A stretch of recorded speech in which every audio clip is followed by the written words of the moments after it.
Bəli. Biz ayın 12-dən qardaşlar eksperiment edirik. Lab dərsinə kifləmiş produkt gətirmək. Neçə dənə? 5-7 dənə şey qoymuşdum, produktlar qoymuşdum. Çiyərin valeniyası qıcqırıb kifləmək. Zeytuna heç nə olmuyor. Mən işləşə kola ne dedik? Kiflenmez ama kolanın içinde bilmiyorum ya banka yok kola değil. Bu şey dedim. Göstermiyor burada. Çuğundurdu. Çuğundur. Kolamız. Kolaya bir bakın. Göstermiyor mu? Göstermiyor. Işığı tutsun. Burada balaca bir şeyler var. Bugün derste bazı üstünde nəsə var. Bilmirəm niyə belə oldu. Kol dərsində bilir ki, kol kiflənmək üçün konservatlar var. Amma isə kiflənib nəcəbsə. Sonra.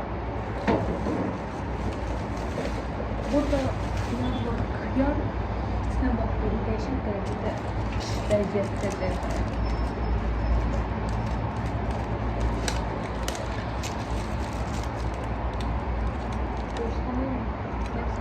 Desktop yapıyoruz. Ama lezzeti çok istiyorum. Ama çiğne lezzeti hoştu. Çiğne kıskırı bakıyor. Zeytin de hoştu onun. Yani nişastırı. Zeytin hoştu onun. Sağlık olarak. Şeyden mesela. Şeyler de şeyler sadece kıçkırıyor. Kesinlikle ben burada oturuyorum. Şu Zeynep'in hediyesi üniversite. Ne kadar harcadığını bilmiyorum.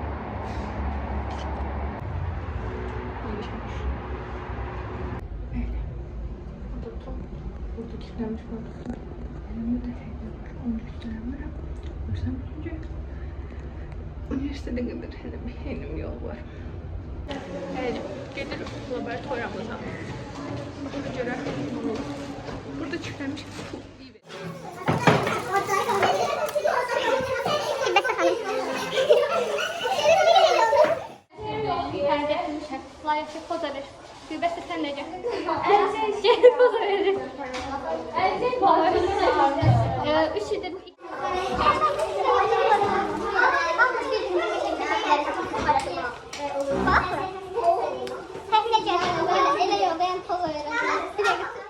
Teza şeydi, dünya atılığı, teze bir şeydi. Orada nerede girmesi korkuyorum orada. İçer mi içer? Yok açma. Girmezse palçı oluyor. Palçı olmuyor. Şimdi gel burada sen şeye bak. Sırt tutur. Bunu uzat bir daha uzaklaştır. Burada göstermeyecek. Bak buraya bak. Ben mürebbemi getirebilirim. Şarjı Fatıma ne oldu? Çana sakladı. Çekin. Anlasın çekinmeyi mürebbeler ki.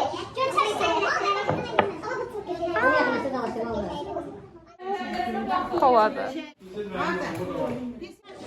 Sesi verdi ya oradan. Gülmesi de.